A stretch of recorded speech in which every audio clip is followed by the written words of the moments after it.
Bike प्रतिज्ञाएं लोग लेते हैं, लेकिन फिर वही लोग फिर दूसरी साल में लेते हैं, फिर तीसरी साल में लेते हैं, फिर चौथी साल में लेते हैं। तो जहर उतारते हैं जो बाइकी होते हैं, उसका गुरु कहता है कि सांप ने कहीं भी काटा हो तू वहां जरूर जाना, उसका जहर उतारने के लिए निमंत्रण हो ना हो, बुलाए ना बुलाए, नहीं तो तेरा मंत्र फेल हो जाएगा। मैंने सोचा मैं बाबा साहब का मंत्र लोगों के बीच में फूंकता हूँ। डॉक्टर अम्बेडकर की विचारधारा, भगवान बुद्ध के उस पवित्र संदेश को दुनिया के कोने कोने में देता हूँ। मुझे जाना चाहिए, मुझे पता नहीं पंपलेट में मेरा नाम है, ये एसपी के जो अध्यक्ष हैं लाखन सिंह, उन्होंने मुझे बताया कि भंते जी आज कार्यक्रम वरदास धर्मशाला में है। 14 अक्टूबर 1956 से लेकर आज तक सारे भारतवर्ष में दीक्षाओं का आयोजन होता है। बाइक प्रतिज्ञाएं लोग लेते हैं, लेकिन फिर वही लोग फिर दूसरी साल में लेते हैं, फिर तीसरी साल में लेते हैं, फिर चौथी साल में लेते हैं।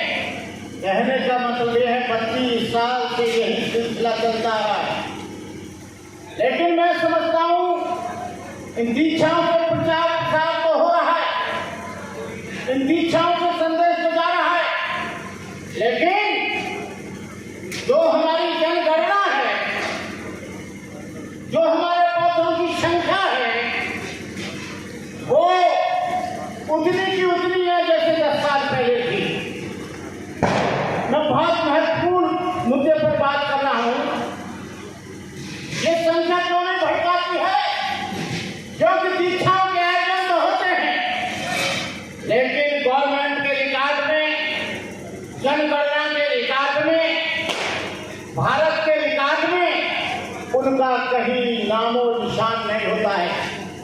वो बहुत दिखाते हैं, वो पेंसिल से लिखता है, फिर इसको मिटाकर जो जनगणना करने वाला हिंदू आता है उसे फिर हिंदू लिख देता है। उसका मेन कारण है कि हम लोग उसका नोटिफिकेशन नहीं कराते, उसका अधिसूचना जारी नहीं करते, पेपर में नहीं देते। जो एक कानूनी प्रक्रिया है उसके अनुरूप हम लोग दीक्षा नहीं देते। अभी लखनऊ में भी हुआ, अभी राजेंद्र पाल जी ने दिया। मैं यहाँ की सभा से पूछना चाहूंगा, उसके बाद उसकी दूंगा। आप उठाइए हाथ, जो डिक्लेयर बुद्धिस्ट है, गजट डिक्लेयर वो कितने हैं? ईमानदारी से कसम खा के भगवान बुद्ध बाबा साहब की देखो, जो गाना गा रहे हैं उनमें भी नहीं है, जो बैठे हैं, लेकिन अच्छी बात है आप बुद्धिस्ट नहीं है लेकिन प्रो बुद्धिस्ट तो हो, और प्रो बुद्धिस्ट होगा वो जरूर बुद्धिस्ट होगा।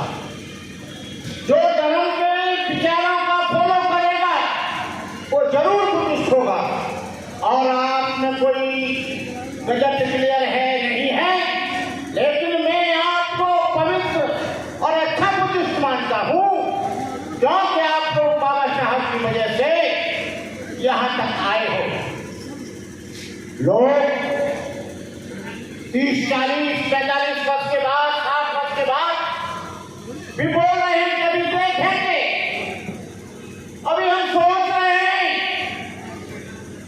अरे भाई डॉक्टर अम्बेडकर की सुविधाएं लेना तुमको अच्छा लगता है, रिजर्वेशन लेना तुमको अच्छा लगता है, कपड़े पहनना अच्छा लगता है, डॉक्टर अम्बेडकर की गाड़ी में चलना अच्छा लगता है, एक्वागार्ड का पानी पीना अच्छा लगता है, अच्छी कोठी में रहना तुमको अच्छा लगता है, अच्छी गाड़ियों में घूमना तुमको अच्छा लगता है, तुम्हारे बच्चे इंग्लिश कल्चर में रहने अच्छा लगता है। लेकिन मैं समझता हूँ तुमको डॉक्टर अम्बेडकर का विजन कम अच्छा लगता है। क्योंकि आज जो आपको ये चमक के कपड़े बने और ऐसे मकान में जो कार्यक्रम हो रहा है, ये किसी और की देन नहीं है, ये बोधिसत्व डॉक्टर बाबा साहब अम्बेडकर की देन है। यदि आपको शिक्षा का अधिकार नहीं होता तो आपको नौकरी नहीं मिलती, नौकरी नहीं मिलती तो ये चमचमाता चेहरा नहीं होता, काजू बादाम फुआरे किस्मत नहीं मिलते। यदि बाबा साहब अम्बेडकर नहीं होते, जिस गंदे पानी के लिए बाबा साहब अम्बेडकर ने आंदोलन किया था, आज आप एक्वागार्ड का पानी पीते हैं। क्या बाबा साहब अम्बेडकर ने कभी अपना पानी पीने के लिए हाथ बुलाया था? क्या आपने कभी हाथ बुलाया? आज भी मैं देखता हूं, अभी मैं एक जगह गया था, आरएसएस के लोगों ने मुझे बुलाया परसों, बनते जी अब तो काफी क्षमता आ गई है, अब तो आप लोग जातिवाद खत्म होता जा रहा है, ऊंच नीच खत्म होती जा रही है। मैंने इसे कहा अभी कुछ महीनों पहले ऊंच रखाने का जितेंद्र मेघवाल को तलवार से काट काट कर मार दिया गया। इंद्र मेघवाल को जो छोटा सा बच्चा था वो नहीं जानता है कि किस जाति का हूं, घड़ा खुले पर उसको मार दिया गया। तो आपकी मस्ती मनीषा जो राजनीति है उसके साथ चार लोगों ने जातिगत आधार पर बलात्कार करके उसका कत्ल कर दिया गया। उसकी लाश को भी उसके बाप को नहीं सौंपा गया। काशगंज में बरात उसको निकालने नहीं दी गई। वो लड़का वहां पर आईपीएस का सिलेक्ट हो गया, लेकिन उसने अपनी बरात को छुड़ाया पुलिस के साथ लेके। मंदिरों में आज भी उन पर लाश पड़ रही है। आज सार्वजनिक स्थानों पर उनको चलने नहीं दिया जाता। जय भीम की यदि बयान या कमीज पहनते हैं कपड़ा फाड़ कर उनको लोहान कर दिया जाता है। ये क्यों ऐसा हो रहा है? आज तो 22 प्रतिज्ञाओं के ऊपर जो इतना बादल और उदो बचा हुआ है, और उनको 22 प्रतिज्ञाओं से कोई लेना देना नहीं। और जानते हैं कि 22 प्रतिज्ञाएं कोई आदमी हिंदू धर्म छोड़ेगा तो वो उसकी व्यवस्था को छोड़ता, उनके विचारों को छोड़ता है, उस दर्शन को छोड़ता, उस पूजा पाठ को छोड़ता है, तब वो बहुत बनता है, अपने धर्म का अनुयायी बनता है। लेकिन उनको चिंता है सबसे ज्यादा ये जो दलित समाज को हमने सदियों से बेवकूफ बनाया है, अंधविश्वास आडंबर पाखंड में रखा है, जिस समाज को हमने अशिक्षित बनाया है, जिस समाज को हमने गुलाम बनाया है, वो हमारी पकड़ से निकलता जा रहा है। अब हमारी गुलामी कौन करेगा? हमारी खेती में काम कौन करेगा? हमारे बर्तन कौन मांगेगा? आज उनको रास नहीं आ रहा है, क्योंकि ये 22 प्रतिज्ञाएं हो जाएंगी। ये 22 प्रतिज्ञाएं जो लोग पहले भी होती थी, लेकिन उसको इतना राजनीतिक मुद्दा बना दिया है। अरे मूर्खों, ये 22 प्रतिज्ञाएं हमारी नहीं है, ये 22 प्रतिज्ञाएं बाबा साहब डॉक्टर अम्बेडकर ने बनाई थी। ये 22 प्रतिज्ञाएं धनदेव करुणाकर की नहीं है, ये 22 प्रतिज्ञाएं राजेंद्र प्रसाद की नहीं है, ये 22 प्रतिज्ञाएं किसी नेता की नहीं है। ये बाबा साहब डॉक्टर अम्बेडकर ने अपने भोले भाले लोगों को बचाने के लिए 22 प्रतिज्ञाएं दी थी। और हम कहते हैं तुम जितना भी मुकदमा चलाओ, ये 22 प्रतिज्ञाएं हम देते रहेंगे। हम उस व्यवस्था में नहीं रहना चाहते जो सदियों से हमारे लोगों पर जुल्म करती है, जो व्यवस्था हमारी बहन बेटियों की इज्जत लूटती है, जो व्यवस्था कॉलेजों में जाकर अपमानित करती है, सरकारी कार्यालयों में जातिगत आधार पर प्रमोशन होता है, जातिगत आधार पर हमारे बच्चों की मेरिट करार की जाती है, जातिगत आधार पर हम लोगों के ऊपर जुल्म अत्याचार होता है। इसलिए डॉक्टर अम्बेडकर ने कहा था कि जो धर्म तुमको समता न दे सके, जो धर्म तुमको सम्मान न दे सके, जो धर्म तुमको रेस्पेक्ट न दे सके, जो धर्म तुमको कदम कदम में अपमानित करता हो, जो धर्म तुमको कोई व्यवस्था में मानता हो, बाबा साहब अम्बेडकर ने कहा ऐसे धर्म को लात मार देना, क्योंकि self respect is more important than mental gain और स्ट्रगल फॉर सेल्फ रेस्पेक्ट। हम लोग आत्मसम्मान खोकर अब जीना नहीं चाहते। आज जो संविधान को खत्म करने की बात करते हैं, आज ये तमाम ये केजरीवाल भी दूसरा आरएसएस का आदमी है। इससे ज्यादा खतरनाक आरएसएस नहीं है, ये उससे भी ज्यादा खतरनाक है, उससे भी ज्यादा केजरीवाल को हमने कहा था कि डॉक्टर अम्बेडकर का फोटो लगाकर क्या ये भगत सिंह का फोटो लगाकर बाबा साहब का मिशन पूरा नहीं होगा। बाबा साहब का मिशन यदि पूरा होगा तो 22 प्रतिज्ञाओं से पूरा होगा। 22 प्रतिज्ञाएं जो इन उसको ग्रहण करोगे तब पूरा होगा। लेकिन ये लोग फोटो लगाकर आपका वोट ले जाए। आप बहुत इमोशनल हो, बहुत बात ठगे गए हो। दलित पेंशन आई, आप ठग गए। राजपूता क्लब आया, आप ठग गए। और संगठन आए, आपको सब बेवकूफ बनाकर चले गए। किसी ने अम्बेडकर का फोटो लगाया, आपने सटाक से वोट उसको दे दिया। कभी झाड़ू दिखाया तो वाल्मीकि ने दे दिया। हम पूछना चाहते हैं केजरीवाल, यदि तुम बाबा साहब में विश्वास रखते हो तो हम लोगों के बीच में आकर बाबा साहब की बाइक प्रतिज्ञा रखो। ये बाबा साहब की मूर्ति पर माला और विचारों पर ताला, ये बिल्कुल नहीं करेगा। आप बाबा साहब की मूर्ति पर माला चढ़ाते हो, विचारों पर ताला लगाते हो। मैं कहना चाहता हूँ, आज गगन मलिक 84,000 बुद्ध मूर्तियां बांट रहा है। मैंने गगन मलिक से कहा, साथी में गगन मलिक जी आपको मालूम है ये मूर्ति पूजा कब आई? आपको मालूम है कि बुद्ध की मूर्ति पूजने से कोई मिशन नहीं आएगा, कोई धर्म नहीं आएगा।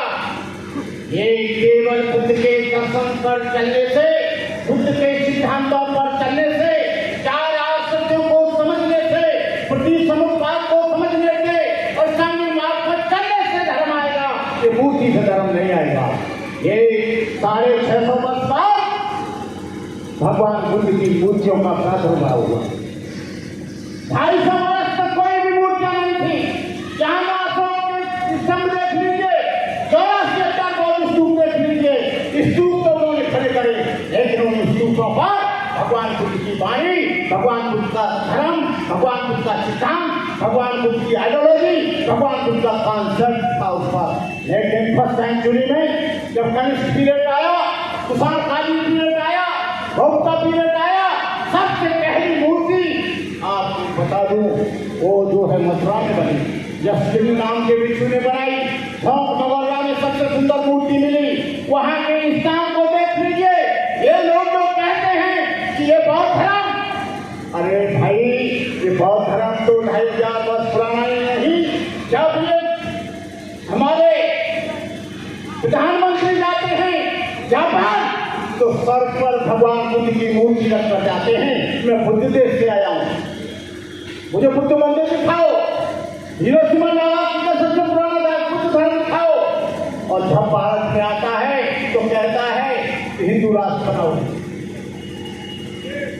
ये दोनों बात कैसे चल सकती है? एक प्रधानमंत्री तुम्हारे सामने, पार्लियामेंट के सामने देश का पवित्र ग्रंथ चलाया जाता है और आप कुछ भी नहीं बोलते हैं। कहने का मतलब यह है कि ये देश जो है रामायण से चलेगा, न गीता से चलेगा, न कुरान से चलेगा। ये देश की व्यवस्था चलेगी तो केवल बाबा साहब के संविधान से चलेगी। बाबा साहब के संविधान को जिंदा रखो। बाबा साहब अम्बेडकर ने कहा था कि मेरा ये सिद्धांत जिंदा रखना है, ये संविधान जिंदा रखना है और संविधान जिंदा रखना है तो अम्बेडकर जिंदा है। और जिस दिन संविधान मर गया उस दिन तुम मर जाओगे, तुम्हारा समाज मर जाएगा, तुम्हारी आने वाली नस्लें जो हैं वो गुलाम हो जाएंगी। तुम्हारे आने वाली पीढ़ियों का क्या ये मनुस्मृति से देश को चलाना चाहते हैं? आज कह रहे हैं इन्होंने संविधान बना लिया है, हमने भी काट छोड़ कर कह दिया है ये देश तुम्हारी बाप की बहुत ही जागीरदारी नहीं है। हम किसी भी हालत में मनुस्मृति को लागू नहीं होने देंगे, चाहे हमें प्राणों की बाजी लगानी पड़े, चाहे हमके जीवन की आहुति देनी पड़े, लेकिन हम तुमको किसी भी हालत में देश में मनुस्मृति और नया संविधान नहीं लागू देने देंगे। इसके लिए पूरा देश आज जाग रहा है, इसलिए पूरा देश आज उठ खड़ा हुआ है। ऐसा नहीं है तो 2 अप्रैल 1918 को अंतर्राष्ट्रीय एक्ट को कमजोर किया है। हमारे नौजवानों ने, हमारे संगठनों ने, हमारे युवाओं ने बिना किसी लीडर और पीडर के आंदोलन चलाया। सारे देश को कोहरा मच गया, सारे देश में युद्ध हो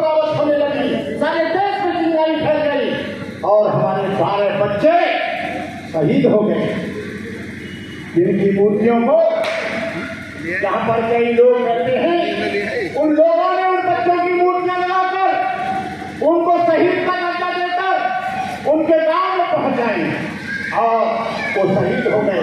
कहने का मतलब ये है कि मिटा दो जमाने से कुर्बानपरस्ती, मिटा दो लुटेरों की शोषण की हस्ती, मिटा दो जाल पेटा वाली बस्ती, मिटा दो गरीबों की फाका बस्ती। वक्त जिहाद है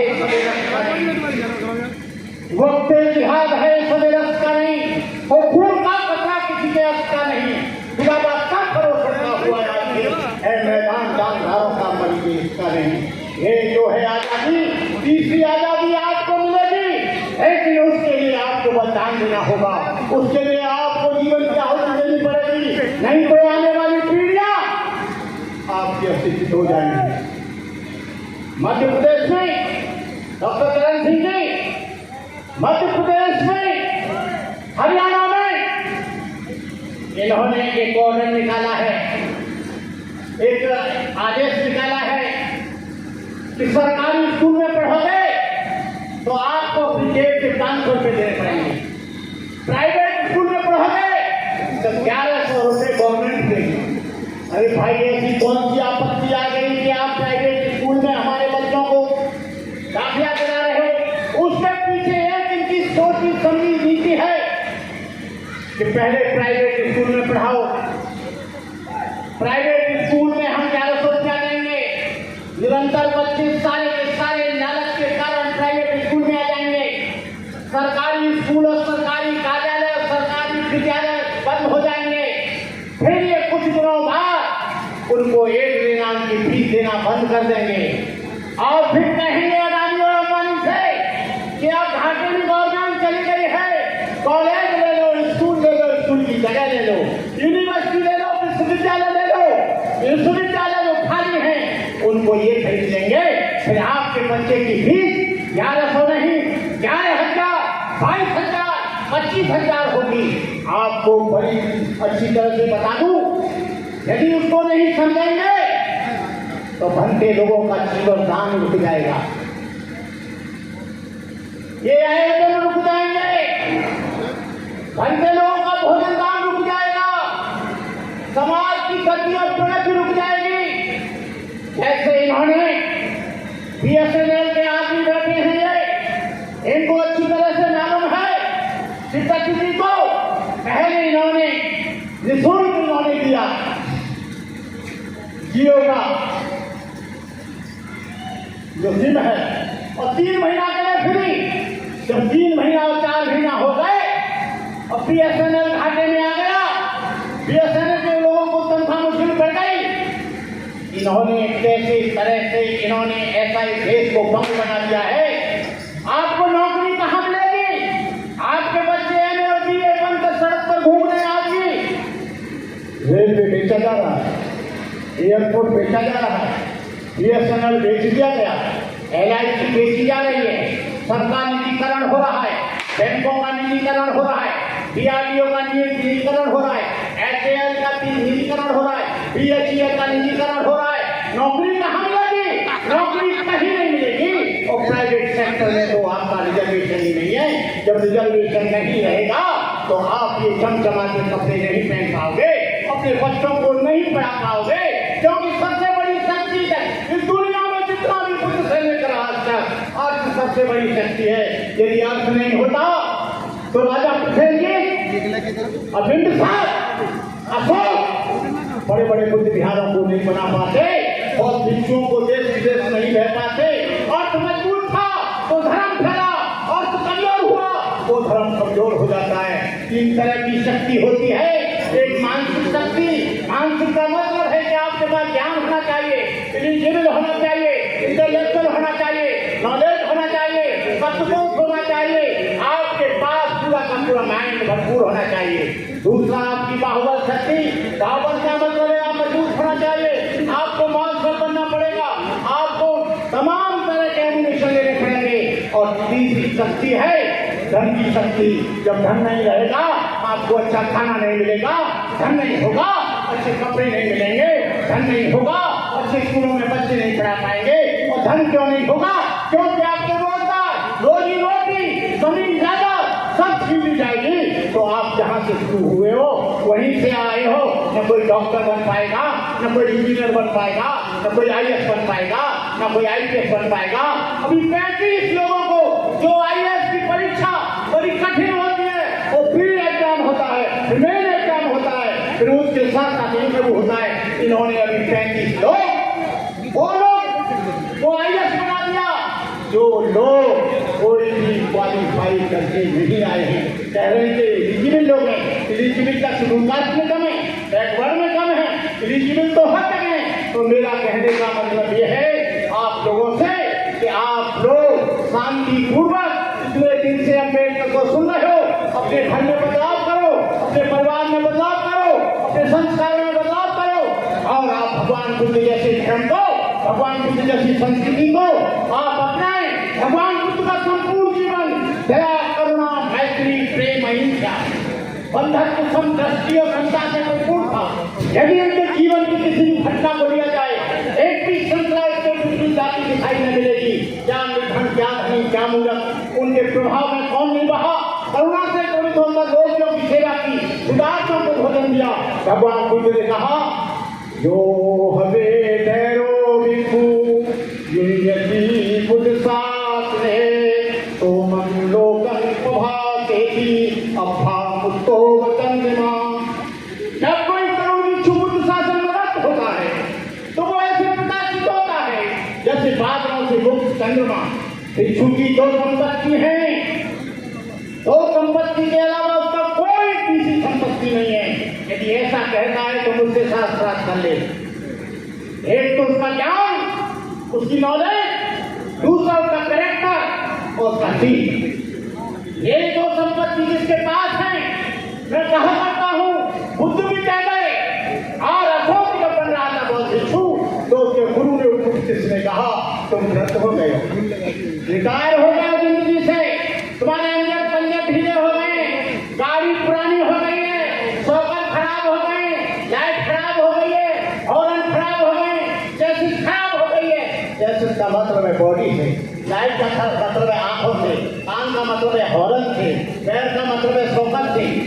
ऐसे लोग बहुत बुद्धू ना बनाए, वो अपने नाती को बनाए, अपने पोते को बुलाए। एक समय संघर्ष का समय है, ये समय युद्ध का समय है, ये समय परिवर्तन का समय है, ये समय विषमता के खिलाफ लड़ाई लड़ने का समय है, ये समय अंधविश्वास, आडंबर, पाखंड से लड़ने का समय है। लेकिन होता क्या है, रिटायर हो गए भंडे बाबू, एक पार्ट टाइम काम नहीं किया, अब सुंदरलाल जी के यहाँ पहुँच गए, दवाई दो जी, उदान भी दे दो जी, भूख लगे खाना भी खिला दो जी। अरे भाई जिंदगी भर तुमने अपने परिवार को धोया, अब समाज तुम्हें धोएगा। मेरा कहने का मतलब ये है अब तक जो बन गए तो बन गए। दो लोग कुलव्रत लोग हैं, वो अपनी नाते को, अपने पोते को, अपने बेटे को, अपने भांजे को, अपनी भांजी को, अपने देवते को बाबूजी बनाए ताकि संदेश जाए। आपको मालूम नहीं है विदेशी लोग क्या कहते हैं, ये वो है जो झोला मांग रहे, चीवर मांग रहे और खाना खाने और 100 रुपया लेने आए। अम्बेडकर के समाज, अम्बेडकर का दर्शन, गांधी हमेशा धोती पहनता रहा, अम्बेडकर टाई पैंट सूट पहनकर पार्लियामेंट में लहराता रहा। मेरा कहने का मतलब यह है भिक्षु को बहुत अध्ययन करना होगा, लेकिन विदेशों में 10 वर्ष तक भिक्षु अध्ययन करता है। भंते आनंद ने 10 साल तक अध्ययन किया है, मोनेस्ट्रियों में जाकर भंते करुणानंद ने 10 भंते आनंद को भी 47 वर्ष हो गए, मेरे को भी 46 वर्ष हो गए, वो मेरे से 1 साल बड़े हैं। मैं आप लोगों से कहना चाहूंगा कि धर्म के पीछे धंधा मत उड़ो।